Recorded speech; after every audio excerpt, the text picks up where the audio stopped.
A modern farm has hundreds of sensors to monitor the soil health and robotic machinery to reap the vegetables. A modern shipping yard has hundreds of computers that are working to orchestrate and analyze the freight that is coming in from overseas. And a modern factory has temperature gauges and smart security cameras to ensure workplace safety. All of these devices should be considered edge devices. Over the last decade, these edge devices have mostly been used to gather data and serve it to an on-premise server or to the cloud. The edge devices have mostly been dumb computers. Today, as the required volumes of data and compute continue to scale, we look for ways to better utilize our resources, including those resources that are sitting at the edge. And we can start to deploy more application logic to these edge devices. We can start to build a more sophisticated relationship between our powerful cloud servers and the less powerful edge devices. The soil sensors at the farm are recording long series of chemical levels, this time series data. The pressure sensors in a centrifuge at a factory are recording months and years of data. The cameras are recording terabytes of video from self-driving cars, or also at the factories or the farms. I'm sure there's cameras there. And these huge data sets are correlated with labeled events. Like if you're on a farm, you have crop yields, and you can start to correlate those crop yields with certain soil sensor data and start to build a model of what kinds of soil conditions yield the best crops. With these large volumes of data and the labeled outcomes that we're seeking, we can construct models for responding to future events. We can start to build learning systems that adjust the conditions of our edge environments to better suit the goals that we have in mind, such as the crop yield example. And deep learning can be used to improve these models. The models can be trained in the cloud and deployed to devices at the edge. And we are in the very early days of building this relationship between the edge and the cloud that will make sense for the next, 5 years, 10 years. We're in the very early stages. Aran Khanna is an AI engineer with Amazon Web Services, and he joins the show to discuss workloads at the cloud and at the edge, and how work can be distributed between the two places, and the tools that can be used to build edge deep learning systems more easily.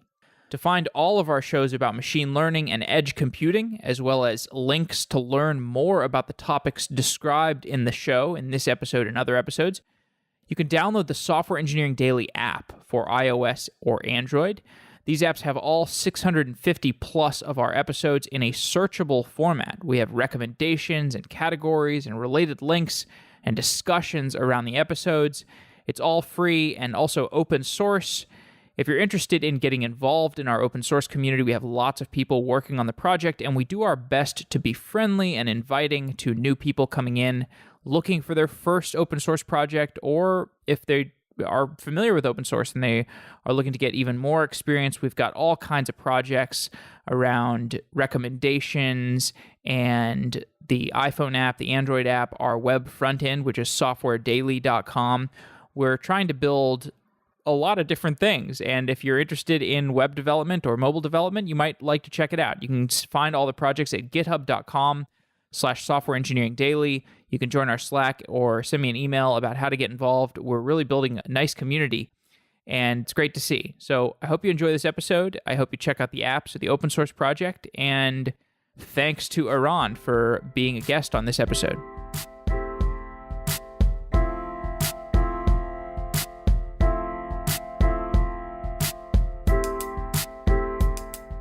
The octopus, a sea creature known for its intelligence and flexibility. Octopus Deploy, a friendly deployment automation tool for deploying applications like .NET apps, Java apps, and more. Ask any developer and they'll tell you that it's never fun pushing code at 5 p.m. on a Friday and then crossing your fingers hoping for the best. We've all been there. We've all done that, and that's where Octopus Deploy comes into the picture. Octopus Deploy is a friendly deployment automation tool, taking over where your build or CI server ends. Use Octopus to promote releases on-prem or to the cloud. Octopus integrates with your existing build pipeline, TFS and VSTS, Bamboo, TeamCity, and Jenkins. It integrates with AWS, Azure, and on-prem environments.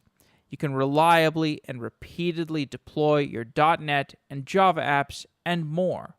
If you can package it, Octopus can deploy it. It's quick and easy to install, and you can just go to octopus.com to trial Octopus free for 45 days. That's octopus.com, octopus.com.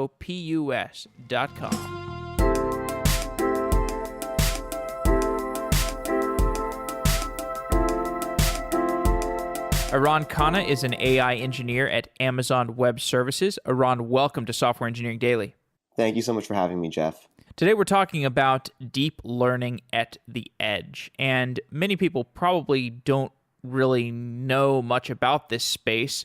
So let's start with an explanation of edge devices and some explanation of deep learning, and then we'll get into more technical concepts. What is an edge device?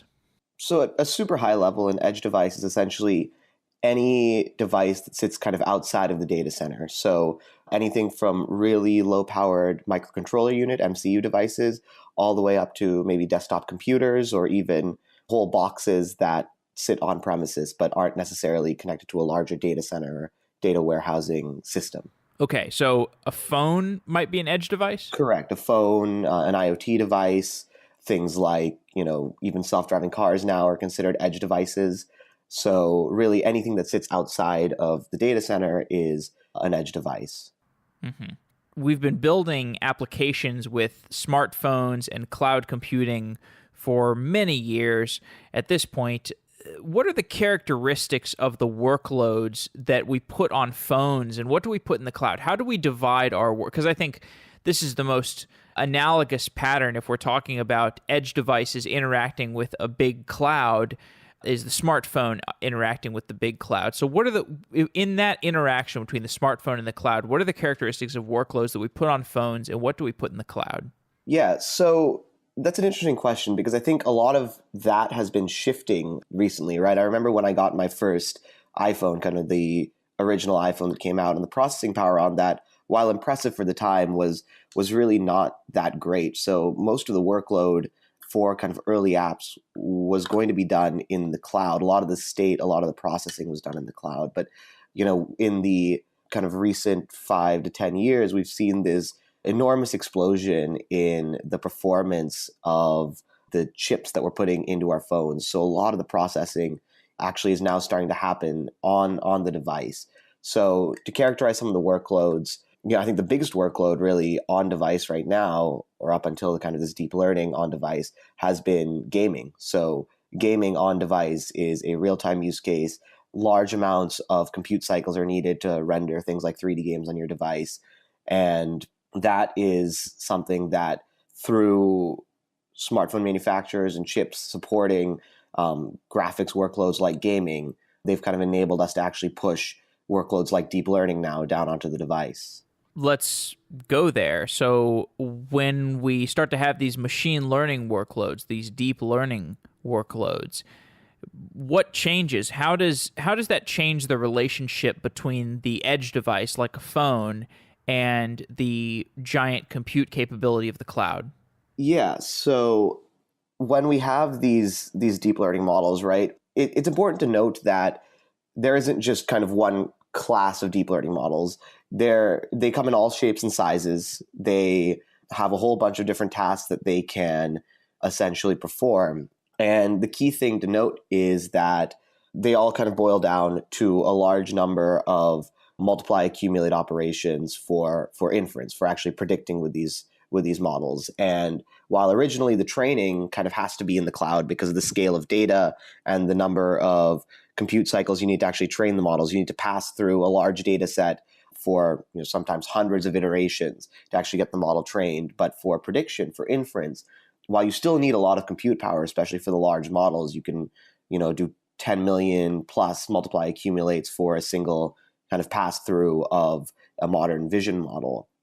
That kind of scale of computation is now actually possible on devices like your smartphone, if you have a modern smartphone, in near real time. So the workloads now we're seeing are shifting a little bit from just in the data center where the training and inference is happening to the training happening in the data center where all your data is warehoused and all that compute power can be brought to bear on it for actually training up the model, and the inference happening now at the edge. So the inference happens at the edge, meaning we're deploying models to our phones or our other edge devices, and that's because these devices are the places where the information is being consumed. Like you could have a camera that's trying to detect known bad actors, for example, and you want the model deployed to the camera so the camera can quickly identify if a person is a bad actor or not. Now, in that interaction, so like let's say I've got a camera on premise that is deep learning enabled, does that identification, if like let's say a person walks by the camera, so that identification takes place entirely on the camera, and then maybe does that data also get pushed up to the cloud for further processing? I mean, again, it depends on the parameters that you need to construct your system within. So to zoom out a little bit, there are 4 real reasons that people will move deep learning workloads from the cloud down onto the device. And one is privacy and security. So if your data can't leave the premises where it's captured. 2 is latency. So essentially, if you need to have a real-time response, so in the case of a robotics workload or a self-driving car, for example. 3 is reliability. So your network up to the cloud might not always be reliable. So you need to be robust to that. And still, you need to run these deep learning workloads. So you have to run them at the edge. And the last one is cost. So if that channel is actually costly to use to send the data up to the cloud, you would choose to put your workload down at the edge. So essentially, if you're in one of these regimes, if these are the parameters that constrain the system that you're building, you might want to think about putting your deep learning workload on the edge. So in the case of this image classification workload, so with the smart camera detecting bad actors, the idea would be if you want to warehouse your data in the cloud and have reliable connectivity, yes, you can do the real-time inference on the device, make those snap decisions locally, but then warehouse it up into the cloud, either in real time or in a batch kind of system. So you can even stream it to something like a Snowball Edge, which is essentially a big rack of encrypted disks that'll sit on premises that you can then ship once they're full up to AWS for ingestion. So there are a lot of systems you can kind of build, and it really depends on the parameters that are constraining you.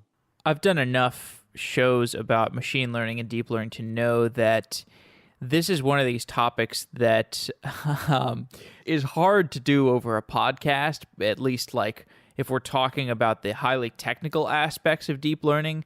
So I'm trying to get myself comfortable with just talking I'm trying to find the right balance of talk, because this show is typically about technical topics, but deep learning gets very technical and very mathematical, and it's also somewhat domain specific. So I'm trying to find the right balance of describing things in terms that the generalist engineer would want to know, whether or not they are planning to have their career be saturated with deep learning.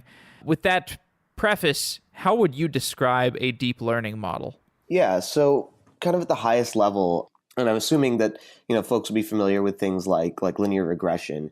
I think of deep learning in a large way of essentially a abstraction over models like linear regression. It's saying what happens if we can take one regression model and string it together with a log linear model and string it together with X model or Y model, and kind of what you get out of the other end of that sort of logical progression is something that looks a lot like a deep learning model, where you have these individual, what we call layers, which are essentially just functions that you can train, that you can learn, much like you learn a linear regressor over data, all strung together. So you stack these layers up in a deep learning framework like Keras or MXNet or TensorFlow or PyTorch, and that defines what we call a compute graph. And that compute graph is something that's actually differentiable, which means you can take a derivative of it. And why that's important is because that's fundamentally how we train these systems. If you kind of remember your basic calculus, if you take a derivative of a function, it spits out, especially a multivariable function, it spits out essentially a vector, which points in the slope of greatest descent of that function. So which way is it going downhill the fastest at the point where you took the derivative?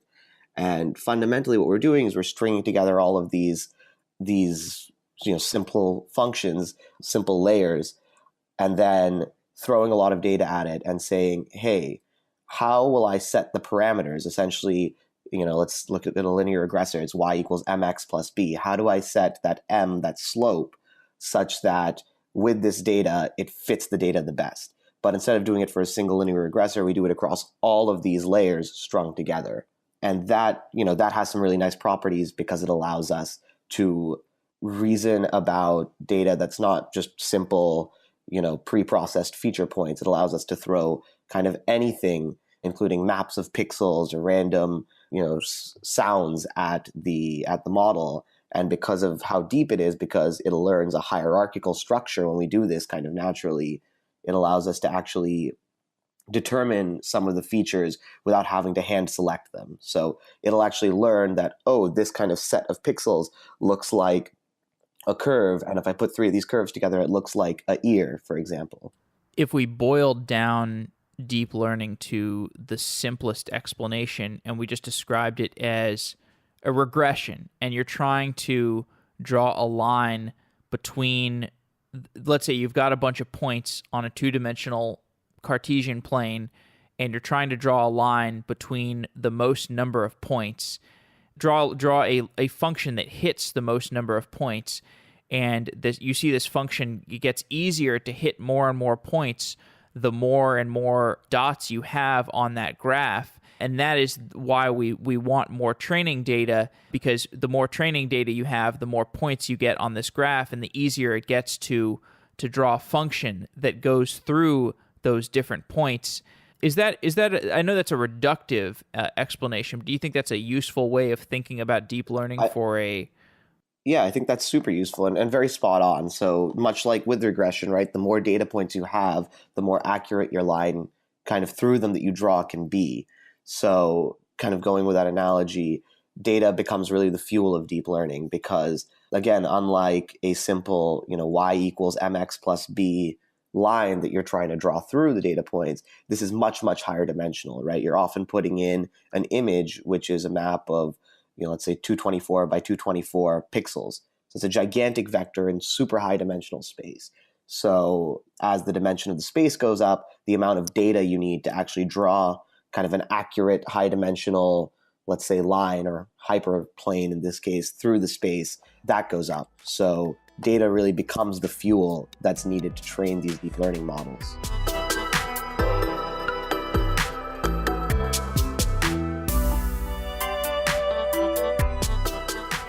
DigitalOcean is a reliable, easy-to-use cloud provider. I've used DigitalOcean for years, whenever I want to get an application off the ground quickly.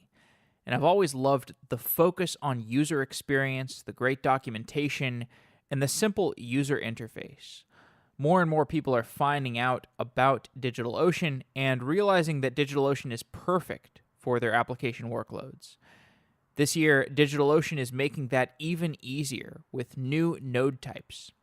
A $15 flexible droplet that can mix and match different configurations of CPU and RAM to get the perfect amount of resources for your application. There are also CPU-optimized droplets, perfect for highly active front-end servers or CI/CD workloads. And running on the cloud can get expensive, which is why DigitalOcean makes it easy to choose the right size instance. And the prices on standard instances have gone down too. You can check out all their new deals by going to do.co/sedaily, and as a bonus to our listeners, you will get $100 in credit to use over 60 days. That's a lot of money to experiment with. You can make $100 go pretty far on DigitalOcean. You can use the credit for hosting or infrastructure, and that includes load balancers, object storage. DigitalOcean Spaces is a great new product that provides object storage, and of course, computation. Get your free $100 credit at do.co/sedaily. And thanks to DigitalOcean for being a sponsor. The co-founder of DigitalOcean, Moisey Uretsky, was one of the first people I interviewed, and his interview was really inspirational for me, so I've always thought of DigitalOcean as a pretty inspirational company. So thank you, DigitalOcean.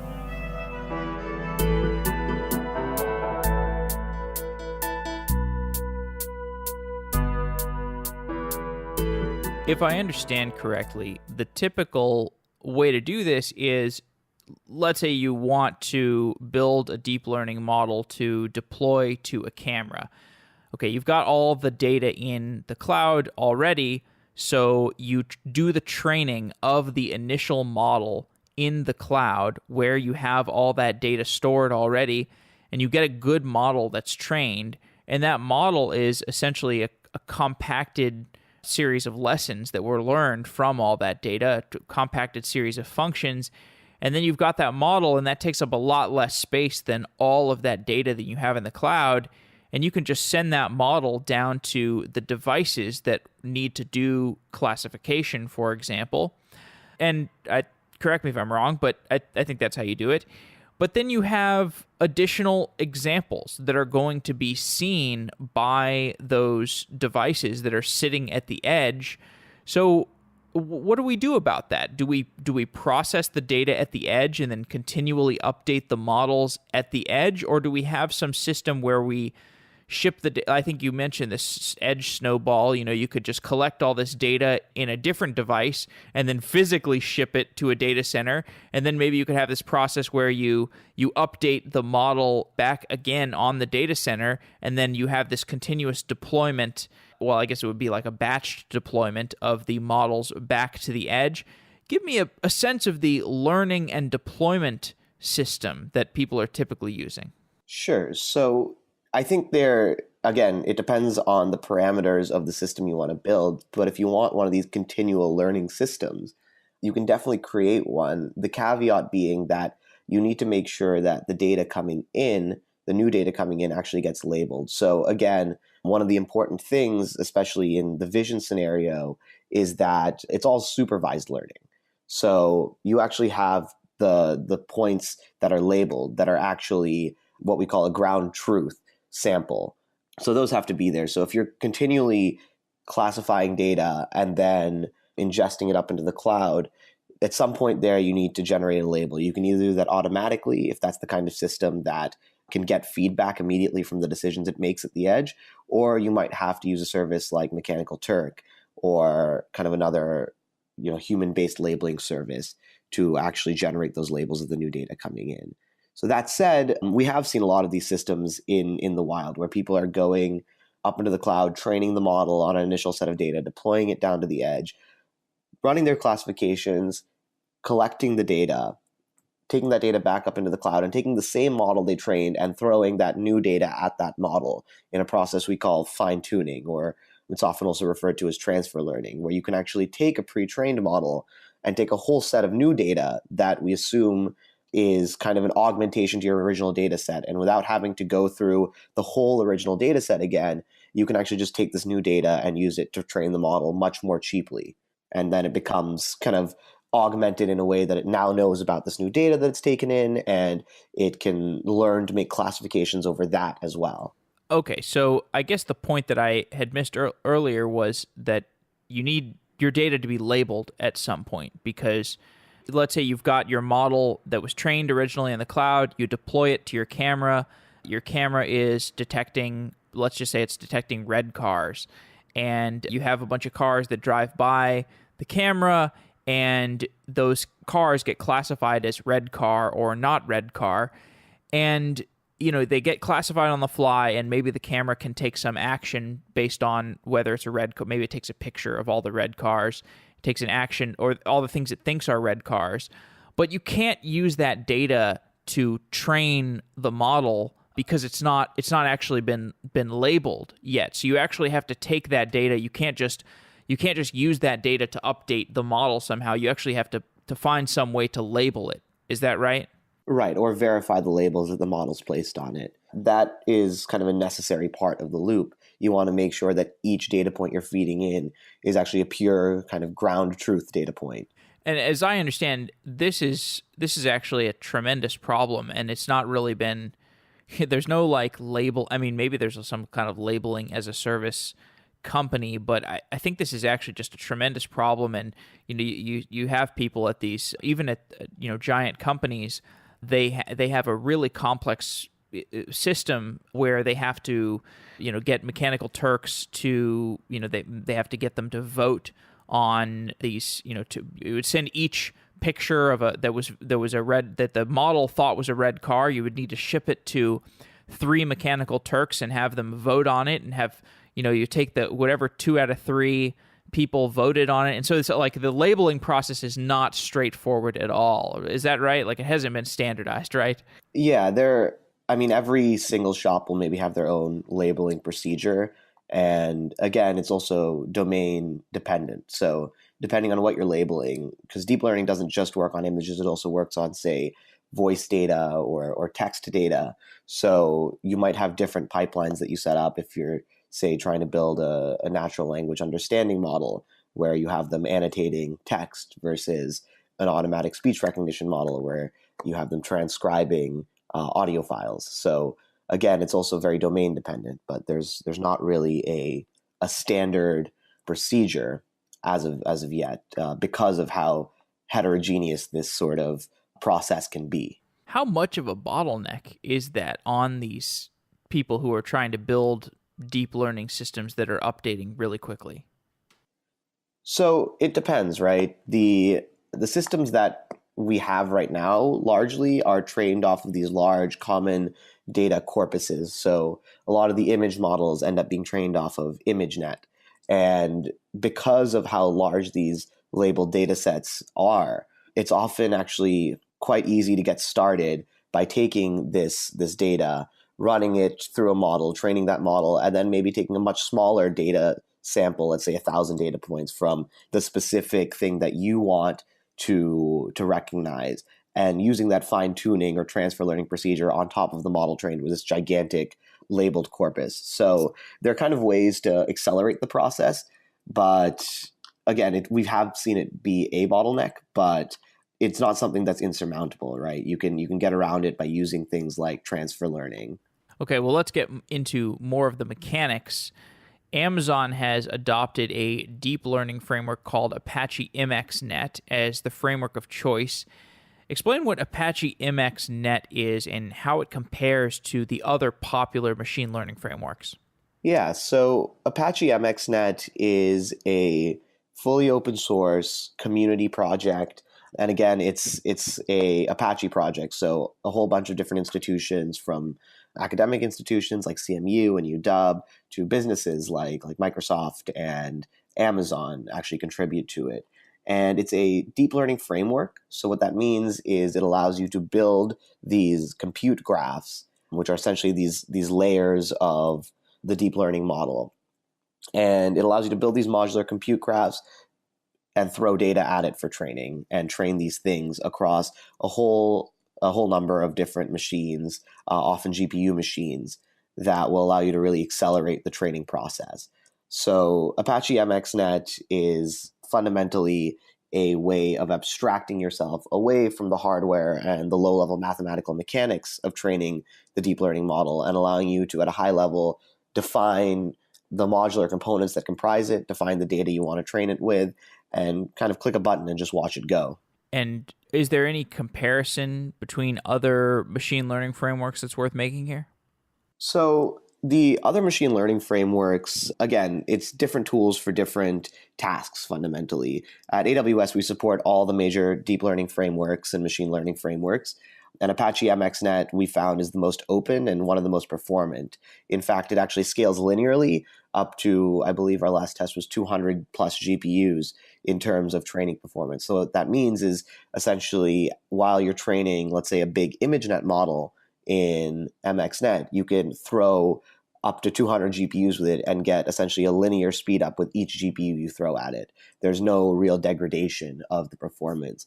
And that's something that's extremely exciting because of the data scales that are needed and the training time that is incurred in training these models. It often takes weeks or sometimes months for large image models to train.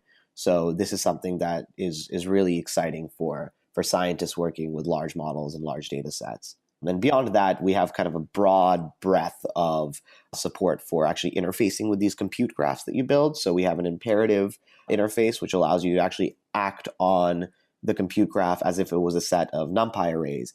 And we have a symbolic interface that allows you to build things layer-wise in kind of that nice high-level modular fashion, similar to Keras or TensorFlow, and a huge breadth of language support. So Julia, R, Python, C, Java, Scala, kind of all supported. So if I train a model in the cloud on a ton of data and then I deploy it to a device, what are the resource constraints? How much memory does it take? What are the other resource constraints that I need to keep in mind when I'm deciding whether to deploy a model to, for example, like a Raspberry Pi that's running on, maybe in an agricultural farm somewhere? Right. So the constraints are maybe twofold. One is the memory constraint, and one is the processing time, the speed constraint. So if you need a model running in real time and it's a very large model, the Raspberry Pi might not be your best option. But let's say you can have something that will maybe take 2-3 seconds for inference. It doesn't have to run in real time. Then the bottleneck becomes the memory. And again, these models aren't one size fits all. They're really slim models like SqueezeNet, which actually comes in at around 4.8 megabytes. So really tiny, really lightweight, and it gets pretty good accuracy on classifying images. And then there's AlexNet, which is kind of the model that sparked this whole deep learning for vision revolution back in 2012. That's around 233 megabytes. And then there are models like VGG that can be up to 548 megabytes, and even models can go up to a gigabyte.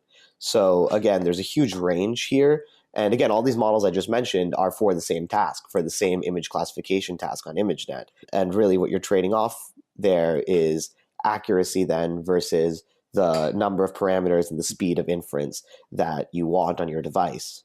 So how do those, if I'm throwing away certain parameters and I'm losing some accuracy in order to make my model smaller so that it fits on a device, how am I testing that judgment, or how do I decide my device is small, it's not going to be able to perform with this model? Maybe you could give some description for like how people, because okay, so I think about Netflix, for example, and Netflix, or I'm sure Amazon Prime Video, if we're talking about Amazon, but when they're thinking about which they transcode a movie into a bunch of different transcodings, like smaller ones, more resource intensive transcodings, because if you're watching on your big screen TV, they want to give you one transcoding, and if you're watching on your mobile device, they want to give you another transcoding. And it's similar with these models. Like maybe if you're deploying to somebody's smartphone, you would prune the model and make it less accurate by sacrificing one set of things, and if you were deploying it to maybe a set of cameras that are more performant than your smartphone, you would do something else. So how do people decide how to reduce or play with their models' accuracy? Yeah, so there are a couple things you can do. So one thing, as you mentioned, is you can just choose a different architecture for your smartphone. So let's say in the cloud, I want the same model that's running on my smartphone, but in the cloud, I have so much more processing power. So I can go with a 1 gigabyte VGG model, for example, which is a very large architecture, whole bunch of parameters, and I know it's really accurate. But then down on the device, I might want to go with a 4.8 megabyte SqueezeNet architecture trained on the same data. So that's one thing that people can do. But on top of that, there are little tricks that you can do to actually deploy the same model without having to go through and train two separate models, actually train the same model and then slim it down for deployment onto, let's say, a mobile device. So for example, there are things like quantization, where you can actually take a model that was trained with 32-bit floating point weights and actually, without throwing new data at it, without retraining it, bring it down to half precision, to FP16, or even int8 precision. So that actually reduces the bit width of the model, reduces the size of the model. But because these deep learning models are so robust to noise, it's one of the really nice properties. When you stack all these layers up and train them, they become really robust to noise. They don't fail very frequently when you inject noise into your training data, or even throughout the network, you can inject noise. And that's fundamentally what's happening when you're quantizing. And the accuracy is actually not hurt that much by just naively quantizing the weights. So that's one trick you can use to actually slim down the models for devices. And then on top of that, there are tricks that you can use during training, like parameter sharing. So you can actually, instead of saying, layer 1 has one distinct set of parameters and layer 2 or 3 has another distinct set of parameters, you can actually force the layers during training to share a set of parameters. And that actually will allow them to learn something that kind of works for both layers. It might reduce accuracy a little bit, but that actually will reduce the number of parameters you're then shipping down to your end device. So there are a lot of small tricks you can do to actually reduce the number of parameters. Another big one is weight pruning, which we have in MXNet as a training operator, which means that while you're training, you can actually start snipping away weights that are really small, and you can actually get to up to 80% sparsity, we've shown in most cases, and not lose a whole bunch of accuracy. So 1 or 2% accuracy drop by pruning away 80% of the weights in the network while you're training. I think one other place for savings that I saw you discuss in a talk that you gave was, I guess you can do something to reduce the cost of convolutions. Can you remind us what a convolution is and why it's expensive and how you can reduce the costs there? Sure. So in many image classification, image recognition tasks using deep learning, we use this thing called a convolution, which is essentially a sliding window over the image that we call a set of filters. And this sliding window of filters over the image is essentially applied to each patch. And it gives us this really nice property in the image recognition model of translation invariance, which essentially means that if your dog is in the bottom right of the image or in the top left of the image, it doesn't really matter, because no matter where it's translated to in the image, this convolution window will pick it up and be able to actually recognize it. So this operation is actually quite expensive, because for each patch you slide over in the image, you actually have to multiply all 3 of the color channels, the RGB color channels, by each one of the filters. And there can be sometimes 3 to 10 filters. It's a really expensive set of multiplication operations. And while it might not reduce the parameters like we were talking about earlier, it actually helps the speed of the model a lot if you can either take this convolution and run it on the GPU, where you can do a lot of these multiplications in parallel, or if you're on a constrained device like a smartphone that only has a CPU, you can actually factor this convolution. You can do something like a depth-wise separable convolution, where you actually convolve, i.e. you apply the filters to each one of the color channels individually instead of to all of them, and then apply another convolution to merge all the color channels. So essentially what this is doing is, you don't really have to understand the mechanics of it. What it's essentially doing is it's reducing the number of multiplications that you really need to do to kind of approximate a whole convolution by factoring it out into these 2 separate steps.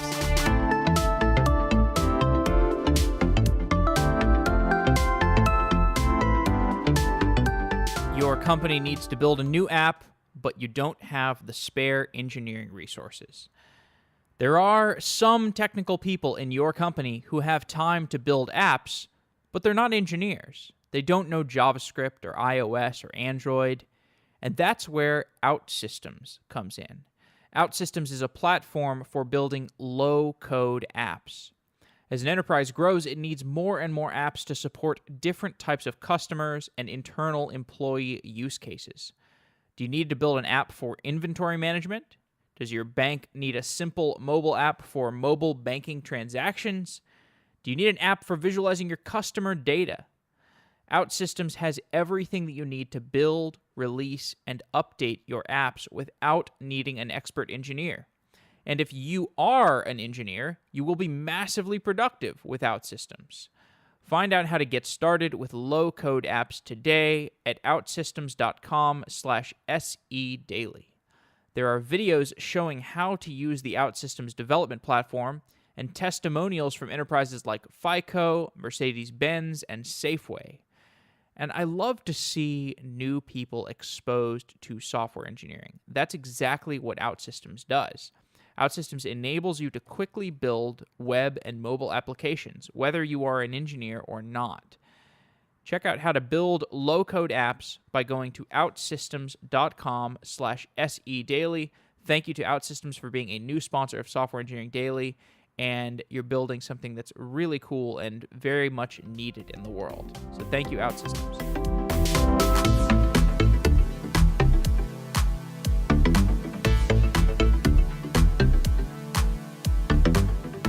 Okay, we've outlined the relationship between the cloud and the edge. We've talked about some savings that you can use to reduce the size of your model if you're deploying it to an edge device that is less powerful. Let's talk about some actual deployments and what they look like. If I'm deploying this camera that's going to identify red cars versus not red cars, or maybe I'm deploying a Raspberry Pi based system that detects the soil quality of a farm, an agricultural farm. Describe some deployment that you've seen in more detail. What kind of cloud instances do we need? What kinds of devices do we need? What kinds of services do we need? Just give a description for maybe some prototypical example. Sure. So a really nice prototypical example, and I think we've talked a little bit about this, is essentially the vision use case where you have a bunch of cameras with enough compute power to run these models in real time sitting down at the edge. A perfect example of this is the new Deep Lens device that we actually released at reInvent about 2 weeks ago. So the idea of the kind of system that you can set up is that you want to be able to run some sort of model, let's say in one case, a security camera that detects people and actually starts streams up to the cloud and triggers alerts when people are detected in the shot.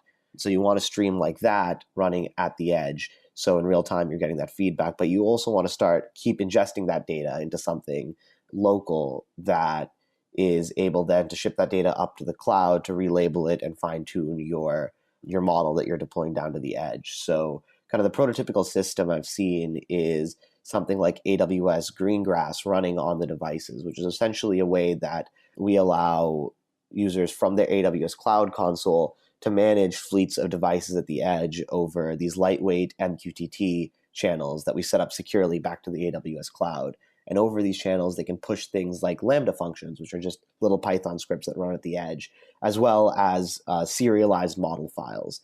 So essentially what a user will do will take a serialized pre-trained model file, like a person detector that they've trained on Pascal VOC. They'll bundle that with some Python code. They'll hit a button in their AWS Cloud Console, and it'll be deployed over Greengrass down onto something like their Deep Lens device, which then runs that model in real time on the device, and using the outputs from that model in the Python code that users defined will send alerts back to the cloud over that MQTT channel, and also warehouse that data locally to eventually send in batch back up to the cloud. And that sort of system kind of is set up entirely from your cloud console with devices running Greengrass, such as AWS Deep Lens. Well, let's say I'm going to deploy I'm going to put this Deep Lens camera throughout a shipyard. And I want to put some of these cameras in places where the shipyard does not have a Wi-Fi connection. What can I do to get the information between the Deep Lens camera and my cloud if I don't have a Wi-Fi connection in these places? So there are a couple things. The first is you can store the information locally and go and manually extract it from the camera. So that's one kind of simple step that you can take. We have an SD card slot on the camera, and you can just pop out the SD card, pop in a new one, and take the data. Another thing that's really exciting about Greengrass is it allows your local devices to coordinate with each other. So you can actually start to form a mesh network to get your data off of these cameras. If on one camera there isn't an immediate Wi-Fi connection, So things like that become possible. Beyond that, there's steps you can take to actually go and wire the cameras together, but that can often be expensive. And the mesh networking scenario is actually much, much easier to set up. What if you had the people that work in the shipyard, you force them to put an app on their phone that fits into the mesh network as well, so they can just have like their phones can be the like gossip nodes between the different disconnected devices in the shipyard. Are you Yeah, seeing, does that pattern happen at all?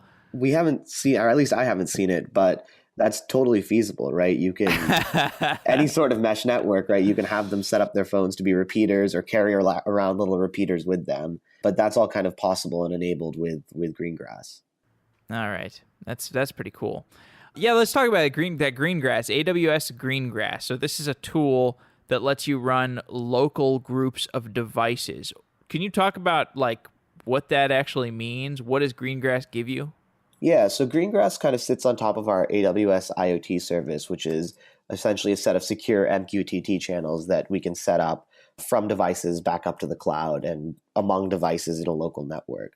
What Greengrass gives you is essentially a really nice suite of management tools on top of that and a way to locally coordinate devices, AWS kind of IoT things in a local network, even if they're disconnected from the cloud.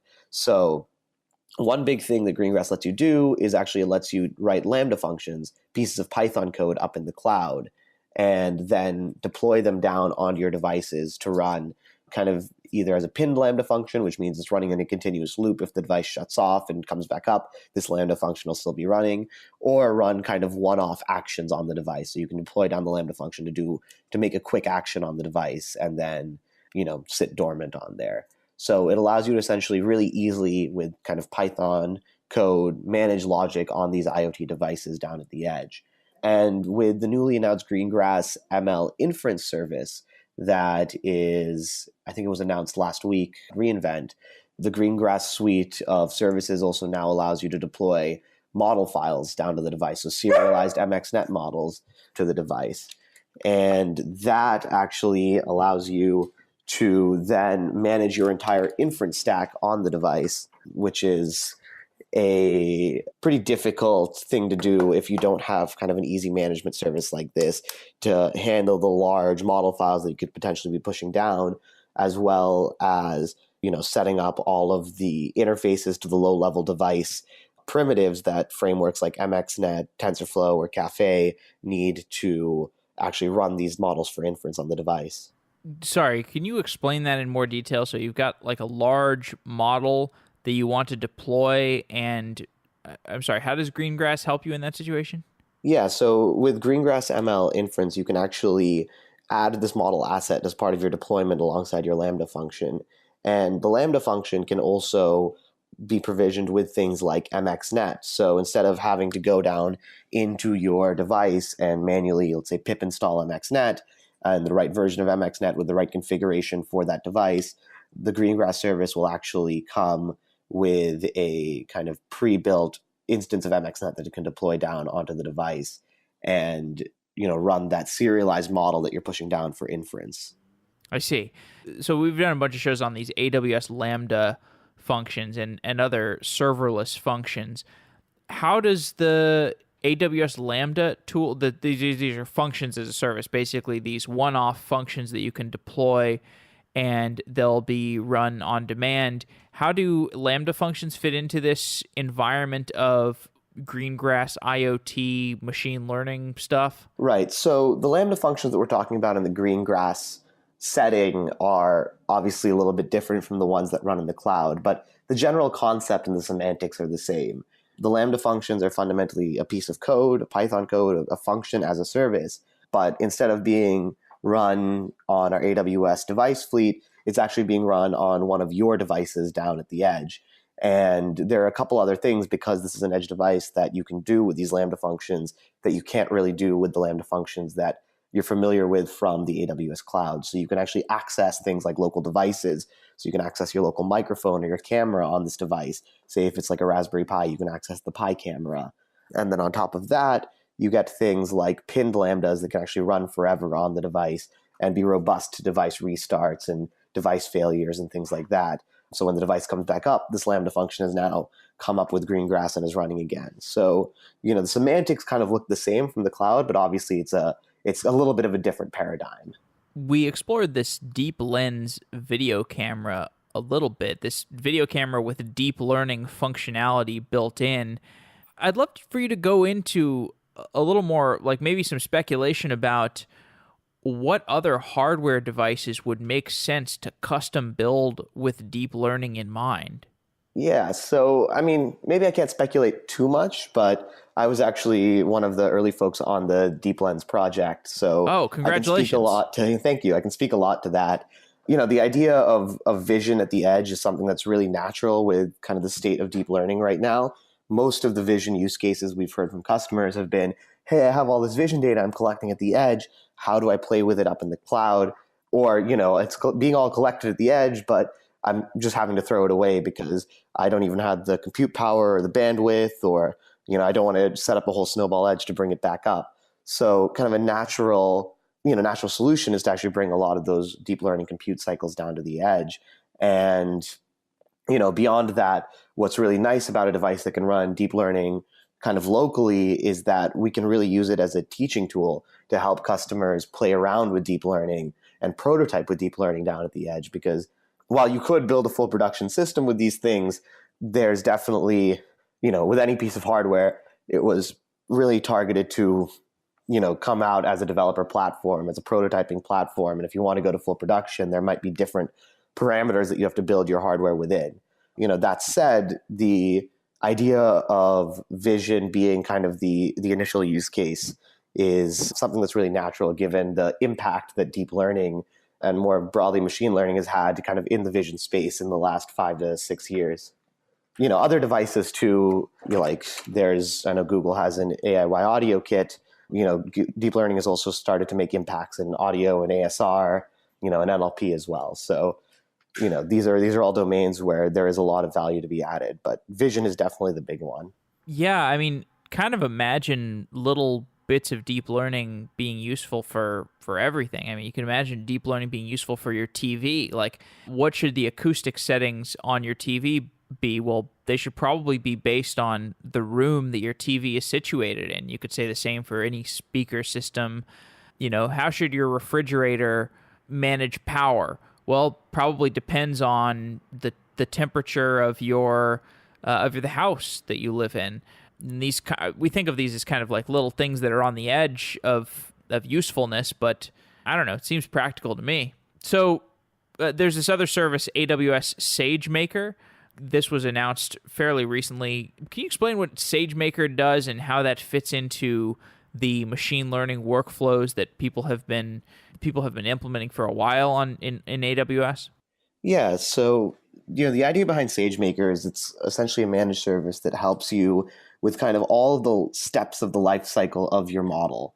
So from the prototyping phase, where you have usually data scientists working with a IDE like IPython notebooks, which is something that SageMaker offers, Jupyter Notebooks as a service, which is essentially this IDE that you can use to slice and dice your data, test out different models, and come up with a good model for your problem. So from that kind of workflow to the actual training workflow and retraining workflow, where we have these training containers that can actually automate a lot of those steps to ingest that new, let's say, labeled data, kick off a training job, run it in the cloud, and then spit out a new model, and then all the way down to the deployment step, at least the deployment step in the cloud, where you can actually create these inference containers that then you can take that serialized model and then put it behind something we call an endpoint for serving.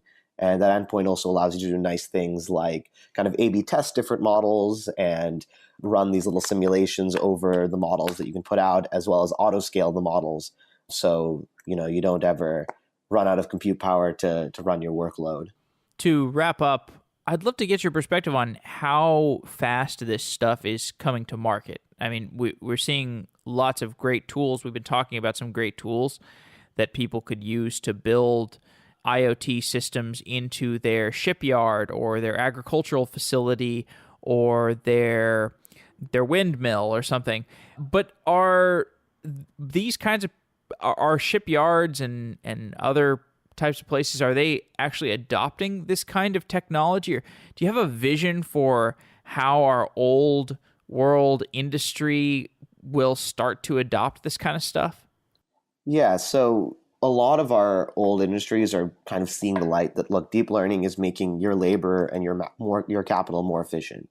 So that's fundamentally what the role it's playing in your business. And adoption is definitely starting. We've seen a lot of big players start to move in this space. There's some recent acquisitions that can speak to that, such as the Blue River acquisition by John Deere, the acquisitions of a lot of the companies in the self-driving space by the large automotive manufacturers. So we've seen, the adoption start to pick up. We've seen the trend kind of starting. And I think obviously we're going to see a lot more in the years to come, but it's there, it's happening, and it's going to be something that really is shaping industry and more broadly our world in the next 2 to 4 years.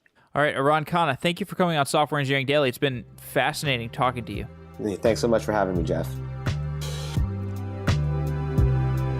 If you are building a product for software engineers or you are hiring software engineers, Software Engineering Daily is accepting sponsorships for 2018.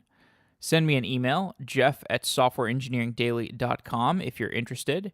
With 23,000 people listening Monday through Friday, and the content being fairly selective for a technical listener, Software Engineering Daily is a great way to reach top engineers. And I know that the listeners of Software Engineering Daily are great engineers because I talk to them all the time. I hear from CTOs, CEOs, directors of engineering who listen to the show regularly. I also hear about many newer, hungry software engineers who are looking to level up quickly and prove themselves. And to find out more about sponsoring the show, you can send me an email or tell your marketing director to send me an email, jeff@softwareengineeringdaily.com. And if you're a listener to the show, thank you so much for supporting it through your audienceship. That is quite enough, but if you're interested in taking your support of the show to the next level, then look at sponsoring the show through your company. So send me an email, jeff@softwareengineeringdaily.com. Thank you. Wow.